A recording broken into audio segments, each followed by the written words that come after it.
agar sebelum seseorang ditetapkan sebagai tersangka telah dapat memberi keterangan secara seimbang. Hal ini menghindari adanya tindakan sewenang-wenang oleh penyidik, terutama dalam menentukan bukti permulaan yang cukup itu. 10. Bahwa perlu ditegaskan kembali, sejak adanya pelaporan tindak pidana yang dilaporkan oleh saksi pelapor, saksi Rudiana, sebagaimana laporan polisi LP-953/B/8 Romawi /2016/JBR/CRB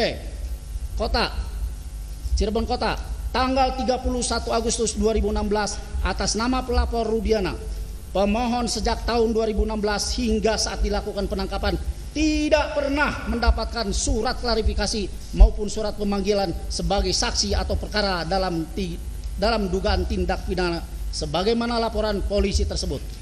Sehingga menurut pendapat pemohon, prosedur yang demikian itu bertentangan dengan peraturan perundang-undangan, di antaranya diatur pada pasal 1 angka 2 KUHP yang berbunyi, penyidikan adalah serangkaian tindakan penyidik dalam hal dan menurut cara yang diatur dalam undang-undang ini untuk mencari serta mengumpulkan bukti. Dengan bukti itu membuat terang tentang tindak pidana yang terjadi dan guna menemukan tersangkanya. Dengan demikian, maka dari penyidikan harus terlebih dahulu mencari dan mengumpulkan bukti untuk membuat terang tentang tindak pidana yang terjadi. Dari bukti-bukti tersebut kemudian baru ditetapkan tersangkanya. Akan tetapi pada kenyataannya terhadap pemohon telah ditetapkan terlebih dahulu sebagai tersangka, baru kemudian termohon mencari bukti-bukti dengan cara mendatangi rumah pemohon pada tanggal 22 Mei 2024 tanpa membawa surat perintah penggeledahan dan ketetapan dari pengadilan.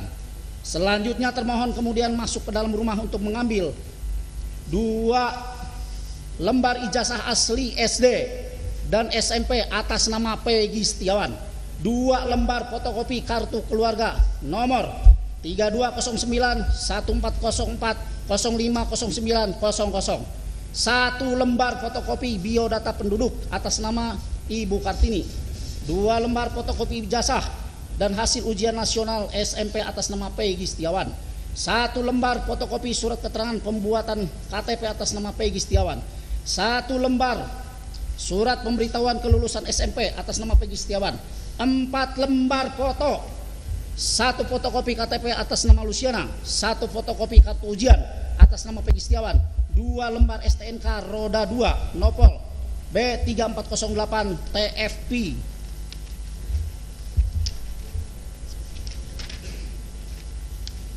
dan B6247 TIK beserta 2 kunci kendaraan, 1 lembar asli surat kelahiran atas nama Peggy Setiawan, 1 kartu KIP atas nama Peggy Setiawan, 2 buku rapot asli SD dan SLTP atas nama Peggy Setiawan, foto dan 2 dus HP Infinix dan Samsung Galaxy A05, sehingga asumsi pemohon terhadap tindakan termohon adalah suatu bentuk penggeledahan yang melanggar hukum atau inkonstitusional karena termohon tidak menyerahkan surat perintah penggeledahan yang sah menurut hukum dan penetapan pengadilan, tidak berdasarkan prosedur atau tanpa izin pengadilan.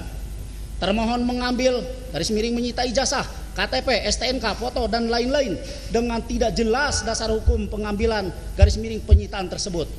Apakah merupakan bentuk penyitaan atau justru yang dapat dikategorikan bentuk perampasan? Karena pihak keluarga hanya diberikan secari kertas, bukan surat berita acara penyitaan. Selanjutnya terbukti juga termohon baru memanggil para saksi untuk dimintai keterangan setelah pemohon dinyatakan sebagai tersangka. 11.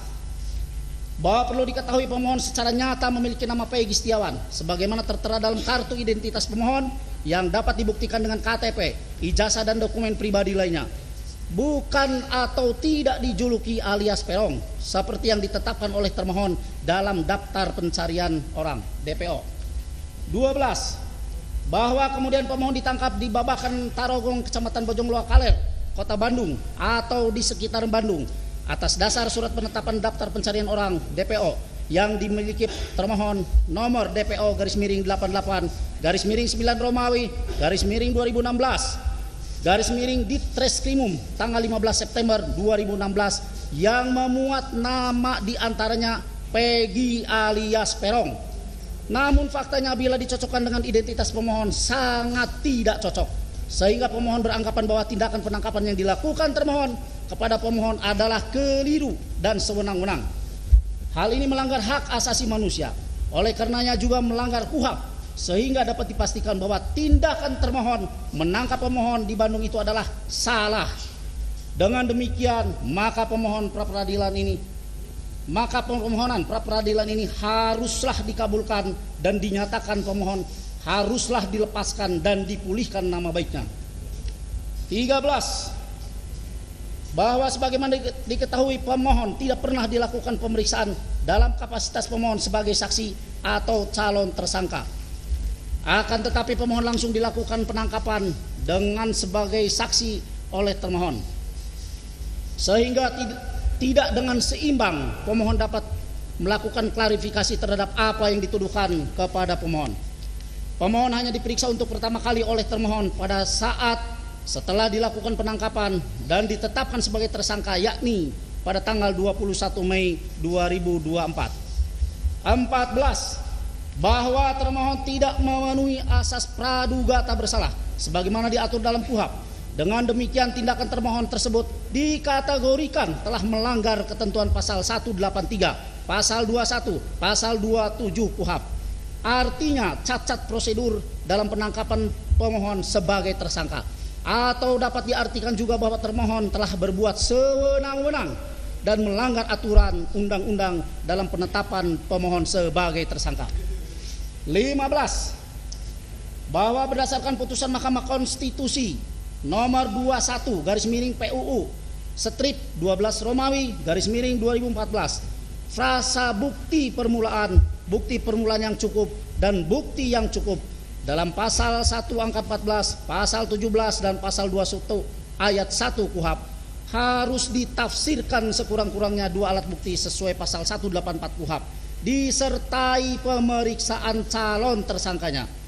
Tidak pernah dilakukan oleh termohon kepada pemohon dikarenakan putusan MK bersifat final dan mengikat serta berlaku asas res judicata. Putusan hakim harus dianggap benar serta putusan MK bersifat erga omnes, berlaku umum. Maka harus menjadi rujukan dalam setiap proses pemeriksaan oleh termohon, dalam hal ini Direktorat Reserse Kriminal Umum Polda Jawa Barat. 16. Bahwa menurut Edi